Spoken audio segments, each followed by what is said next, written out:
जय हिंद साथियों, मैं दिलीप सर आपका इंग्लिश कोच आपको छोटी सी क्लास जो कि बेहतरीन क्लास है इसमें स्वागत करता हूं। आप जो कि 10 में पढ़ रहे हो, 9 में पढ़ रहे हो, 11 और 12 में पढ़ रहे हो, आपके लिए छोटे छोटे ट्रांसलेशन ला रहा हूं और इसे हल करने की टेक्निक बता रहा हूं कि आप इसे आसानी से हल कर लो। तो आइए हम बढ़ते हैं ट्रांसलेशन की तरफ और देखते हैं कैसे मजे में आसानी से और सरलता पूर्वक हल करते हैं। आइए अब देखिए, ट्रांसलेशन यानी अनुवाद।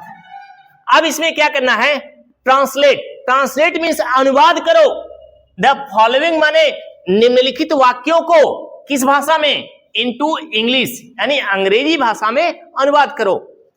तो अनुवाद करने की टेक्निक को समझना आपको बहुत जरूरी है, क्योंकि आप लोग गच्चा खाते हो, आप लोग कर नहीं पाते हो। ये सबसे बड़ी आपकी वीकनेस है, इसे तो हल करना है, इस वीकनेस को तोड़ देना है। आइए हम पहले वाक्य को देखें और हल करने की टेक्निक सीखें। यह वाक्य है, इलाहाबाद एक ऐतिहासिक नगर है। इस पे कई बार एग्जाम में आ चुका है और यह भी एग्जाम में आया हुआ है, यूपी बोर्ड में आया हुआ है और बारी अब आपकी है, आप में आ सकता है। तो इसको समझ जाइए, कुछ है ही नहीं। तो आइए हल करते हैं। अब सेंटेंस आ गया। सेंटेंस का रूल क्या होता है? पहले सब्जेक्ट ढूंढो, सब्जेक्ट के बाद वर्ब ढूंढो, उसके बाद ऑब्जेक्ट ढूंढो। यह फार्मूला हमेशा काम करता है और माइंड में रखिए। तो यहां पे सब्जेक्ट क्या है पहले वाक्य में? इलाहाबाद। तो इलाहाबाद को लिख लीजिए। अब आपने लिख दिया इलाहाबाद। इलाहाबाद आपने लिख लिया यानी सब्जेक्ट आपका क्लियर हो गया। सब्जेक्ट के बाद वर्ब ढूंढिए। हिंदी में वर्ब लास्ट में ही प्रायः मिलती है। तो आपका वर्ब क्या है? तो है कि अंग्रेजी जब सब्जेक्ट सिंगुलर होगा तो आप क्या लगाएंगे? इज लगाएंगे। इलाहाबाद है, क्या है? अब पूछ लीजिए अपने आप से, क्या है? एक ऐतिहासिक नगर है भाई। अब लिख दीजिए एक ऐतिहासिक नगर। ट्रांसलेशन में क्या है?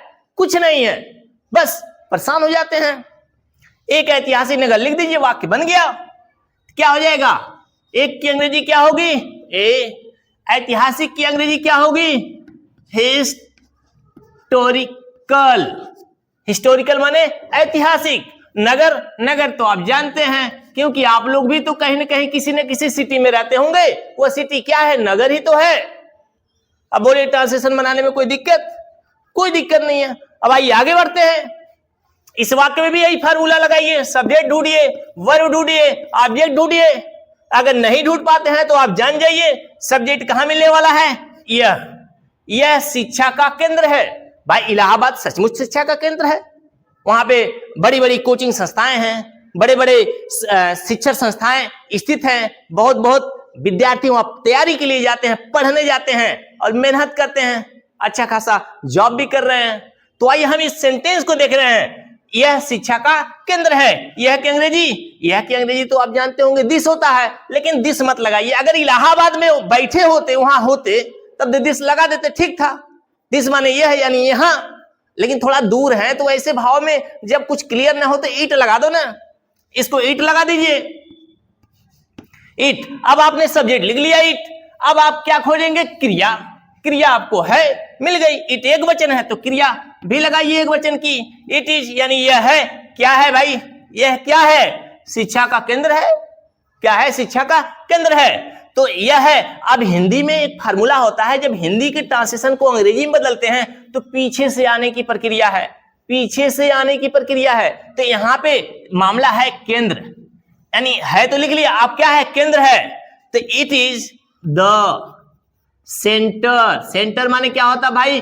केंद्र। आपका एग्जाम आ गया है तो कहीं ना कहीं सेंटर बना होगा, सेंटर पे आप जाएंगे एग्जाम देने, तो वही सेंटर है। It is the centre. किसका? आप माने क्या होता है? का। It is the centre of शिक्षा। शिक्षा का अंग्रेजी एजुकेशन। अब आप लिख दीजिए एजुकेशन। बन गए भी वाक्य। It is the centre of education, यानी इट मीन्स यह, इज माने है, द सेंटर माने केंद्र बिंदु, यानी केंद्र है, ऑफ एजुकेशन माने शिक्षा का। बन गया। क्या दिक्कत है? कोई दिक्कत नहीं है, बस आप समझ के चलिए। अगले वाक्य को देखिए। यहां उत्तर प्रदेश का उच्च न्यायालय है। हम सब जानते हैं उत्तर प्रदेश का हाई कोर्ट कहां है? इलाहाबाद में है। तो आइए इसको देख लेते हैं। यहां उत्तर प्रदेश का उच्च न्यायालय है। यहां पे सब्जेक्ट देखिए, जब सब्जेक्ट यह बन गया तो यह भी सब्जेक्ट बन जाएगा। यहां का अंग्रेजी क्या होता है? हियर। हियर मीन्स यहां। अब क्रिया कहां मिलेगी आपको? लास्ट में मिलेगी। हियर इज, यहां है, क्या है? अब फिर पीछे से चलने की बीमारी। यहां पे क्या है? उच्च न्यायालय है। क्या है? उच्च न्यायालय है, तो आप लिख दीजिए हियर इज, यहां है, क्या है? उच्च न्यायालय है। अपने आप से सवाल करिए और लेकर लिख दीजिए हियर इज, क्या है? उच्च न्यायालय। क्या हो जाएगा? The high court. High court माने क्या होता है? उच्च न्यायालय। Here is the high court, कहां का है? ऑफ माने का, कहां का? Uttar Pradesh. Here is the high court of Uttar Pradesh. Uttar Pradesh. आप लोग खाली घबराते हैं, पढ़ते तो है नहीं, थोड़ा सा ध्यान से समझते नहीं है। बन गया sentence, here is the high court of Uttar Pradesh. क्या दिक्कत थी? कोई दिक्कत नहीं थी, बस समझने का फेर है। इस वाक्य को देख लीजिए, गंगा और यमुना नदियां यहां मिलती हैं। भाई आजकल तो गंगा और यमुना, सब लोग गंगा और यमुना की बात करते हैं।